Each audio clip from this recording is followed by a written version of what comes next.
नमस्कार दोस्तों, वर्मा स्टोरीज में आपका दिल से स्वागत है। मैं हूं आपका अपना विवेक वर्मा। जिंदगी कभी-कभी हमें ऐसे मोहताज पर लाकर खड़ा कर देती है, जहां एक तरफ हमारा सबसे अपना इंसान हमारा भरोसा तोड़ देता है और दूसरी तरफ एक बिल्कुल अनजान शख्स हमारे वीरान दिल में उम्मीद की एक नई किरण जगा देता है। आज की कहानी भी कुछ ऐसी ही है। यह कहानी है संगीता की, जिसके सफर की शुरुआत तो आंसुओं से हुई थी, लेकिन मंजिल तक पहुंचते पहुंचते उसके जीवन ने एक बिल्कुल नया रंग ले लिया। तो चलिए दिल को छू लेने वाली इस कहानी की गहराई में उतरते हैं। संगीता एक बेहद खूबसूरत और समझदार महिला थी। दिखने में आकर्षक और स्वभाव से बेहद सुलझी हुई। लेकिन कहते हैं ना, किस्मत को कुछ और ही मंजूर होता है। शादी के बाद संगीता को धीरे धीरे यह एहसास होने लगा था कि उसके पति की उसमें कोई खास दिलचस्पी नहीं है। जो प्यार और अपनापन एक पति पत्नी के रिश्ते में होना चाहिए, वह उनके बीच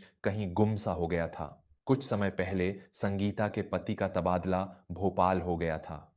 जब वह पहली बार अपना सामान लेकर भोपाल जा रहा था, तब संगीता ने भी उसके साथ चलने की बहुत जिद की। लेकिन उसके पति ने उसे यह कहकर टाल दिया, संगीता, अभी तुम चिंता मत करो। मैं वहां जाकर पहले अच्छे से सेटल हो जाऊं, घर वगैरह देख लूं, फिर कुछ ही महीनों में तुम्हें भी अपने पास ले आऊंगा। संगीता ने अपने पति की बात मान ली, लेकिन वह कुछ महीने कभी नहीं आए। उसने कई बार फोन पर उसे समझाने की कोशिश की, मैं यहां अकेली नहीं रह सकती। हम पति पत्नी हैं, हमारा इस तरह अलग अलग रहना बिल्कुल भी सही नहीं है। लेकिन उसका पति हर बार कोई ना कोई बहाना बना देता। वक्त बीतता गया और उसके पति का व्यवहार पूरी तरह से बदलने लगा। शुरुआत में वह हफ्ते में एक आध बार फोन कर लिया करता था। फिर वह महीने में एक बार फोन करने लगा और धीरे धीरे नौबत यहां तक आ गई कि 4-5 महीने बीत जाते, लेकिन उसका कोई फोन नहीं आता। संगीता अंदर ही अंदर घुट रही थी। तभी एक दिन एक रिश्तेदार के जरिए संगीता को एक ऐसी खबर मिली जिसने उसके पैरों तले जमीन खिसका दी।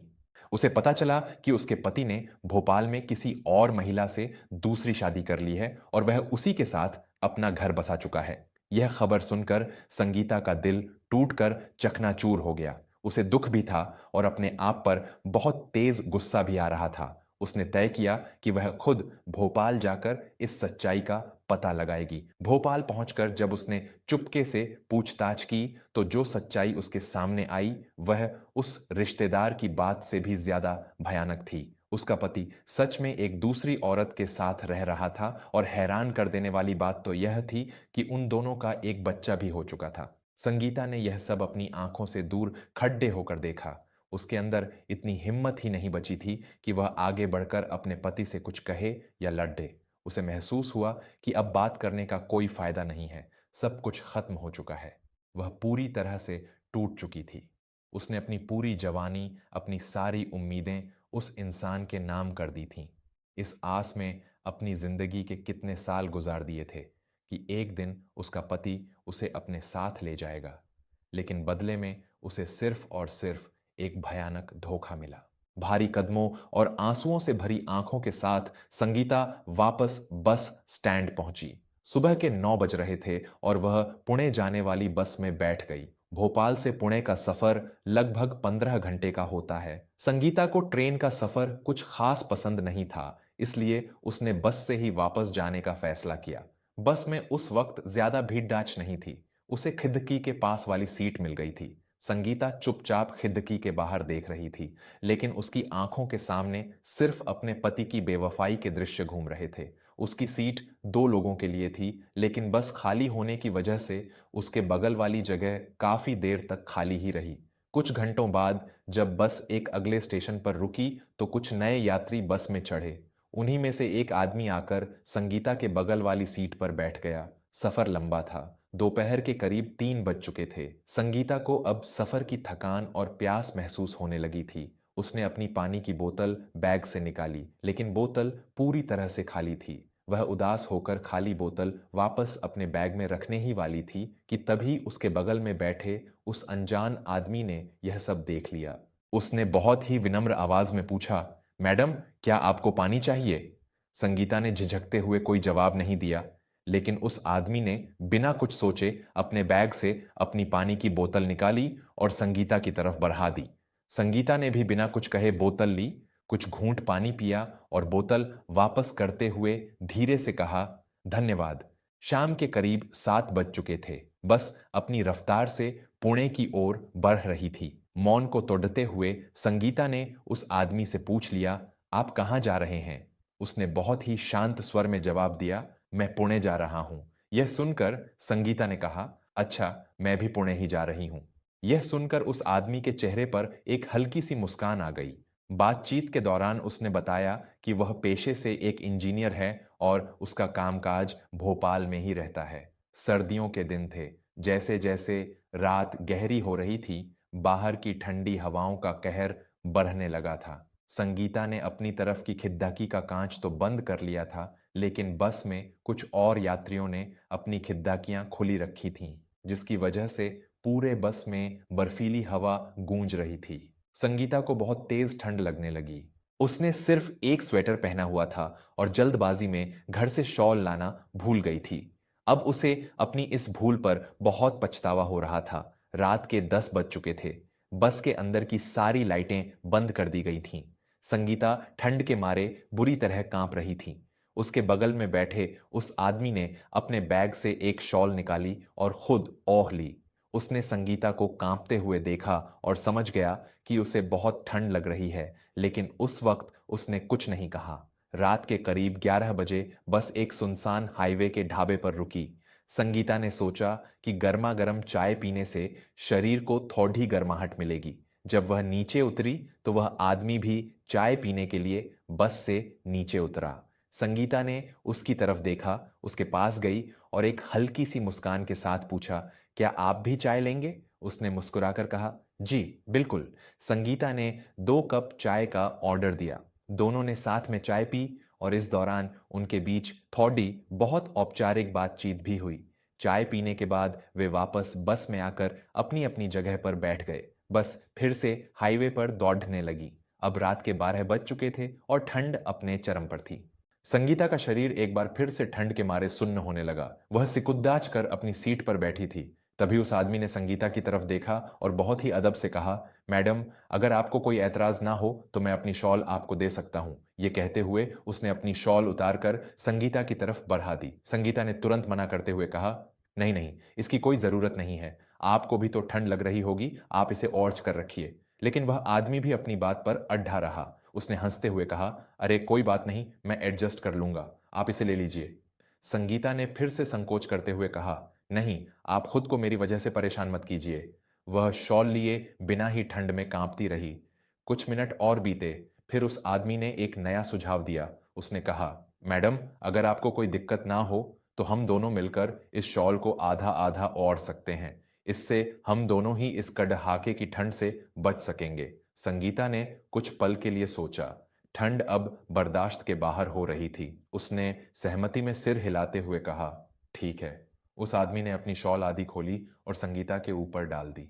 दोनों एक दूसरे के थोड़े और करीब खिसक कर बैठ गए ताकि शॉल दोनों को ठीक से कवर कर सके। बस का सफर फिर से खामोशी के साथ आगे बढ़ने लगा। रात का 1 बज चुका था। शॉल की गर्माहट और उस अनजान इंसान के शरीर की छुअन से संगीता को ठंड से काफी राहत मिल रही थी। थोड़ी देर बाद वह आदमी थोड़ा असहज होते हुए बोला, मैडम, एक ही स्थिति में बैठे बैठे मेरा बायां हाथ थोड़ा जाम हो गया है। अगर आपको कोई परेशानी ना हो तो क्या मैं अपना हाथ आपके कंधे के पीछे रख सकता हूं? संगीता को उस आदमी की आवाज में एक अजीब सी सच्चाई और शराफत महसूस हुई। उसने बिना किसी घबराहट के कहा, ठीक है, कोई बात नहीं, आप रख लीजिए। उसने अपना हाथ संगीता के कंधे के पीछे रख लिया। संगीता ने उसे देखते हुए कहा, बहुत अच्छा हुआ कि आपने मुझे अपनी शॉल दे दी, वरना आज इस ठंड में मेरी तो जान ही निकल जाती। बहुत बहुत शुक्रिया आपका। वह मुस्कुराया और बोला, इसमें शुक्रिया कैसा? सफ़र में एक दूसरे की मदद करना तो हमारा फ़र्ज़ है और वैसे भी मुझे दूसरों की मदद करना बहुत अच्छा लगता है। संगीता को उसका यह सीधा और सरल स्वभाव बहुत भा गया। उसने बातचीत को आगे बढ़ाते हुए पूछा, वैसे आपका नाम क्या है? उसने जवाब दिया, मेरा नाम गौरव है। संगीता ने कहा, मेरा नाम संगीता है। गौरव ने मुस्कुराते हुए कहा, बहुत ही अच्छा नाम है। संगीता थोड़ी सी शर्मा गई और धीरे से बोली, थैंक यू। उस शॉल के अंदर दोनों इतने करीब बैठे थे कि अगर कोई तीसरा इंसान उन्हें देखता तो यही समझता कि वे कोई पति पत्नी हैं। गौरव ने चुप्पी तोड़ाते हुए कहा, मुझे बस से सफर करने की बिल्कुल भी आदत नहीं है। मैं हमेशा ट्रेन से ही आता जाता हूं। आज पहली बार बस से इतना लंबा सफर कर रहा हूं। मुझे तो बस का सफर बहुत ही बोरिंग लगता है। संगीता ने हंसते हुए जवाब दिया, ऐसा है क्या? मुझे तो बस से सफर करना बहुत पसंद है। बाहर के नज़ारे देखते हुए जाना बहुत अच्छा लगता है। गौरव ने अपनी जेब से मोबाइल निकाला, समय देखा और बोला, रात के 2 बज चुके हैं। कुछ ही घंटों में हम पुणे पहुंच जाएंगे। गौरव के चेहरे पर सफर की थकान साफ दिख रही थी, लेकिन फिर भी उसके चेहरे पर एक अजीब सी शांति थी। उसने अपने कानों में ब्लूटूथ लगाया और गाने सुनने लगा। कुछ देर बाद वह संगीता की तरफ मुद्दा और धीमी आवाज में बोला, संगीता, बस की इस हल्की हल्की आवाज और गानों की वजह से मुझे अब बहुत तेज नींद आ रही है। यह कहकर गौरव ने अपनी आंखें मूंद लीं। संगीता भी उसकी कंधे की तरफ थोड़ा सा झुक गई। गौरव के करीब होने से संगीता को एक अजीब सी सुरक्षा और सुकून का एहसास हो रहा था। एक ऐसा सुकून जो उसे अपने पति के साथ भी कभी महसूस नहीं हुआ था। जब संगीता की आंख खुली तो बस रुक चुकी थी। उसे महसूस हुआ कि कोई धीरे धीरे उसकी पीठ थपथपा रहा है। गौरव उसे जगाते हुए कह रहा था, संगीता जी उठिए, पुणे आ गया है। संगीता हड्डबडा कर उठी। गौरव के चेहरे पर वही मीठी सी मुस्कान थी। उसने कहा, सॉरी आपको इस तरह उठाना पड़ा, लेकिन आप इतनी गहरी नींद में थीं कि अगर नहीं जगाता तो आपका स्टॉप पीछे ही छूट जाता। संगीता ने अपने बाल ठीक करते हुए हंसकर कहा, थैंक यू। अच्छा किया जो आपने जगा दिया, वरना मैं तो सच में बहुत बड़ी मुसीबत में पड़ जाती। गौरव ने अपना बैग उठाते हुए पूछा, वैसे आपको पुणे में उतरना कहाँ है? संगीता ने अपने इलाके का नाम बताया। यह सुनकर गौरव थोड़ा चौंका और मुस्कुराते हुए बोला, सच में? संगीता ने हैरानी से पूछा, हाँ, सच में। क्यों, क्या हुआ? गौरव ने हंसते हुए कहा, अरे, मुझे भी तो बिल्कुल वहीं पर उतरना है। संगीता को भी यह जानकर बहुत अचरज हुआ कि किस्मत उन दोनों को किस तरह एक ही रास्ते पर ले जा रही थी। सुबह के करीब 4 बज रहे थे। दोनों बस से नीचे उतर गए। चारों तरफ घना सन्नाटा पसरा हुआ था और सैडिडिचकों पर इक्का दुक्का गादियां ही नजर आ रही थीं। संगीता ने सोचा कि वह कोई ऑटो रिक्शा लेकर अपने घर चली जाएगी, लेकिन इतनी सुबह कोई भी रिक्शा वहां मौजूद नहीं था। गौरव अपना बैग लिए वहीं उसके पास खाड़ी डीएचा था। संगीता ने उससे पूछा, आपको अपनी कॉलोनी में कहाँ जाना है? गौरव ने सामने इशारा करते हुए कहा, मेरा घर तो यहीं पास में ही है, बस कुछ कदम की दूरी पर। मैं तो बस इसलिए खड्डेधा हूं कि जब तक आपको रिक्शा नहीं मिल जाता तब तक आपके साथ रुक सकूं। इतनी रात को आपको अकेला छोड़कर जाना मुझे ठीक नहीं लगा। गौरव की इस बात ने संगीता के दिल में उसके प्रति एक गहरा सम्मान पैदा कर दिया। उसने आभार व्यक्त करते हुए कहा, बहुत बहुत शुक्रिया आपका। घदड़ी में अब 4:30 बज रहे थे। ना तो कोई रिक्शा आ रहा था और ना ही कोई कैब बुक हो रही थी। संगीता थोड़ी परेशान होने लगी थी। तभी गौरव ने बहुत ही शराफत के साथ कहा, संगीता जी, अगर आपको कोई परेशानी ना हो या आप बुरा ना माने तो क्या आप मेरे घर चलेंगी? मेरा घर यहाँ से बिल्कुल पास है। इतनी रात गए इस सुनसान सड़क पर आपका खड़िया रहना सुरक्षित नहीं है। जब सुबह हो जाएगी और उजाला हो जाएगा तब आप आराम से अपने घर चली जाइएगा। संगीता ने कुछ पल के लिए सोचा।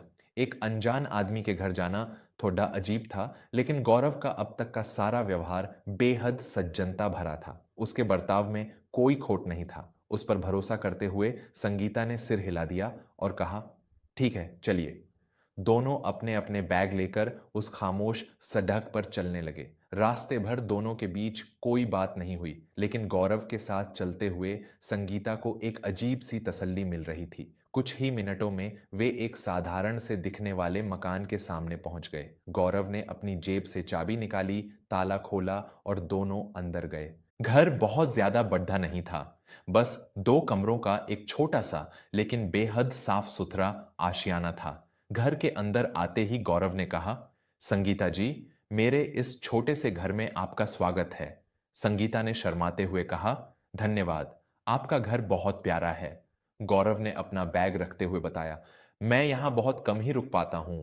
मेरा सारा काम भोपाल में रहता है, इसलिए कुछ दिन वहां और कुछ दिन यहां गुजारता हूं।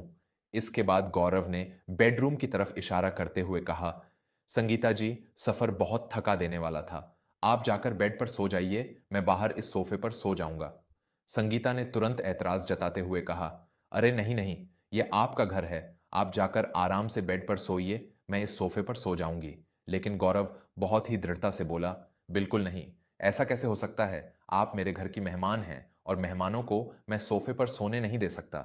संगीता ने फिर कोशिश की, लेकिन मुझे सच में अच्छा नहीं लगेगा कि मेरी वजह से आप, गौरव ने बीच में ही टोकते हुए कहा, प्लीज संगीता जी, मेरी बात मान लीजिए। गौरव के इस अपनेपन के आगे संगीता को हार माननी ही पड़ी। वह अंदर जाकर बेड पर लेट गई और गौरव बाहर सोफे पर। सफर की थकान इतनी ज्यादा थी कि बिस्तर पर लेटते ही संगीता को गहरी नींद आ गई। उस रात के सफर और गौरव के सभ्य बर्ताव ने संगीता के टूटे हुए मन पर एक बहुत ही गहरा और सकारात्मक असर डाला था।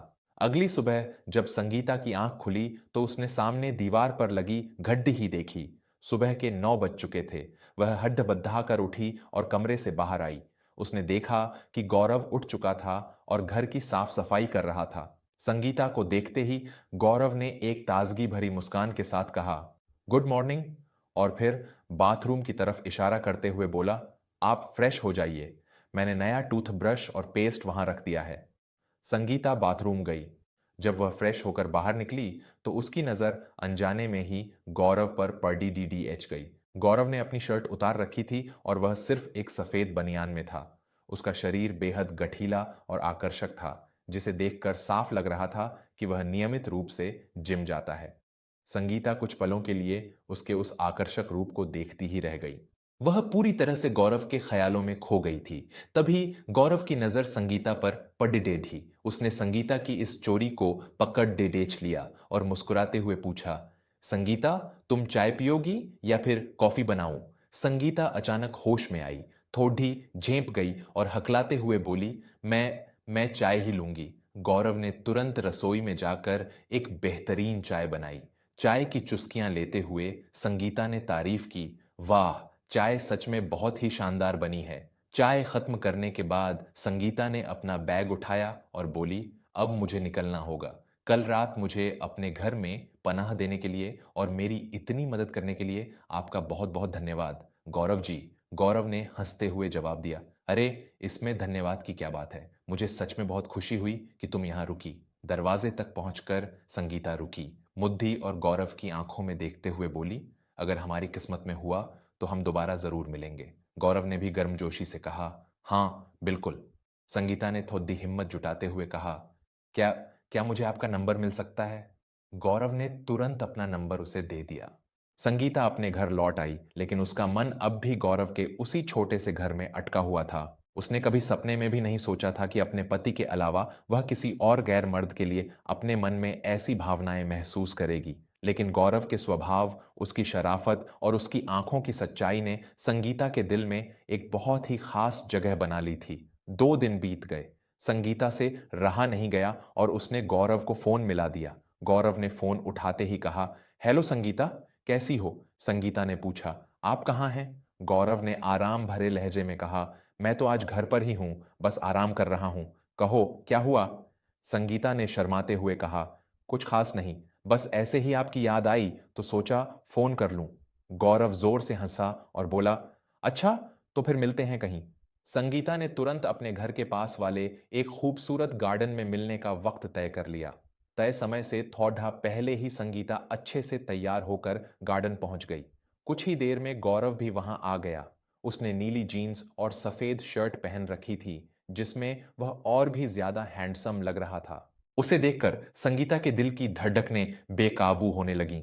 पास आकर गौरव ने मुस्कुराते हुए पूछा, कैसी लग रही है मेरी ये नई स्टाइल?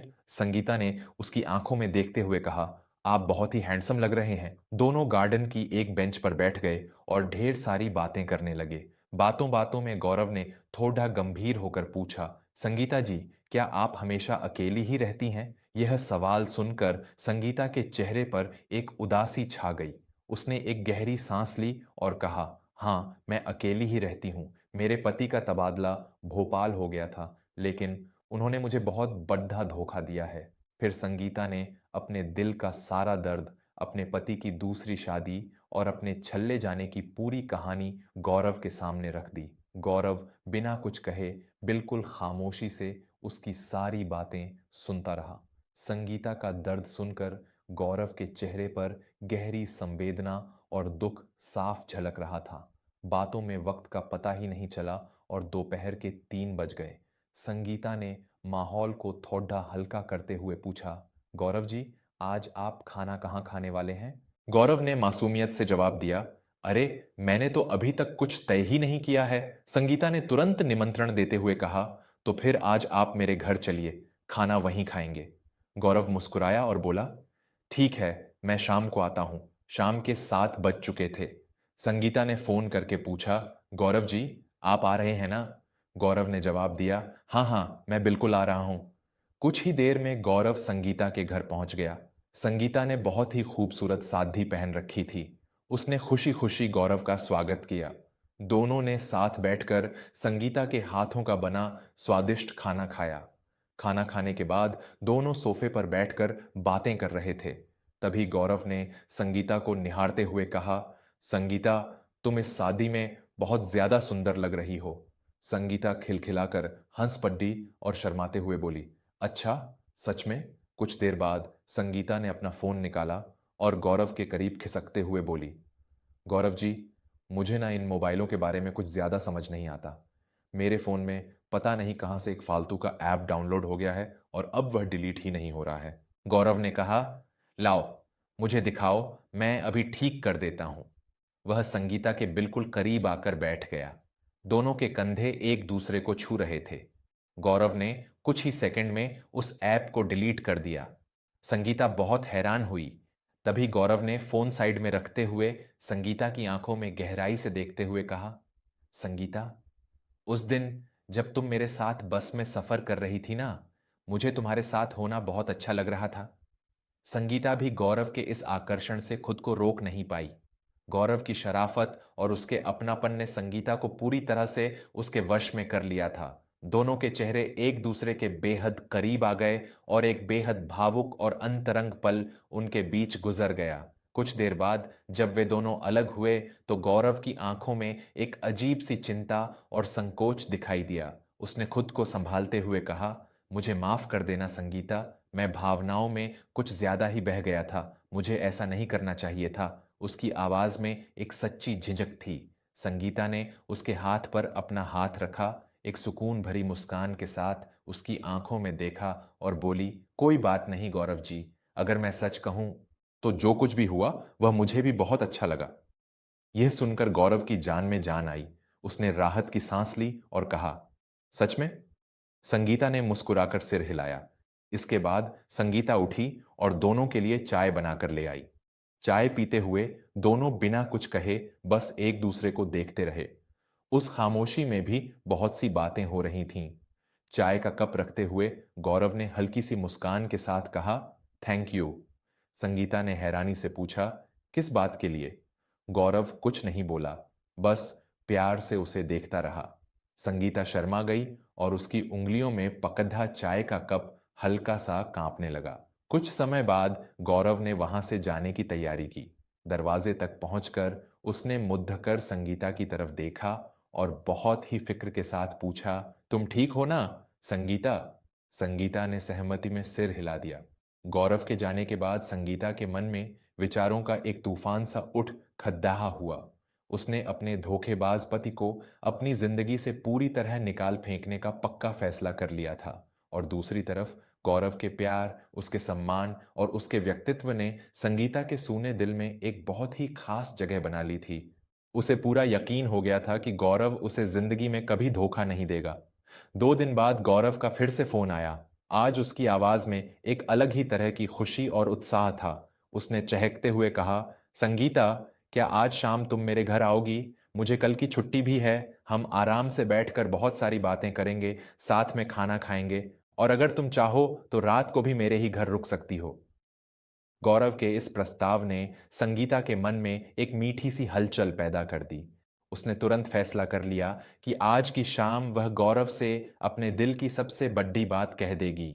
वह उससे पूछने वाली थी कि क्या वह उसके साथ अपनी पूरी जिंदगी बिताने के लिए तैयार है। आज शाम की यह मुलाकात संगीता की जिंदगी का सबसे बड़ा फैसला तय करने वाली थी। वह सोचने लगी कि वह गौरव से शादी की बात किस तरह पूछेगी ताकि उस पर कोई दबाव भी ना पड़ डीढ़े और उसे गौरव के दिल का सच्चा हाल भी पता चल सके। तो दोस्तों, क्या संगीता उस शाम गौरव के घर गई? और जब उसने गौरव के सामने शादी का प्रस्ताव रखा, तो गौरव का क्या जवाब था? क्या इस कहानी में कोई नया मौद्देदा आने वाला है? ये सब मैं आपको बताऊंगा इस कहानी के अगले और अंतिम भाग में। आपको आज की यह कहानी और संगीता का यह सफर कैसा लगा? मुझे कमेंट करके जरूर बताइएगा। और हाँ दोस्तों, चलते चलते आप सबसे एक छोटी सी गुजारिश है कि ऐसी ही दिल को छू लेने वाली और मनमोहक कहानियां सुनने के लिए हमारे चैनल वर्मा स्टोरीज को सब्सक्राइब जरूर करें। अपना ख्याल रखिएगा। धन्यवाद।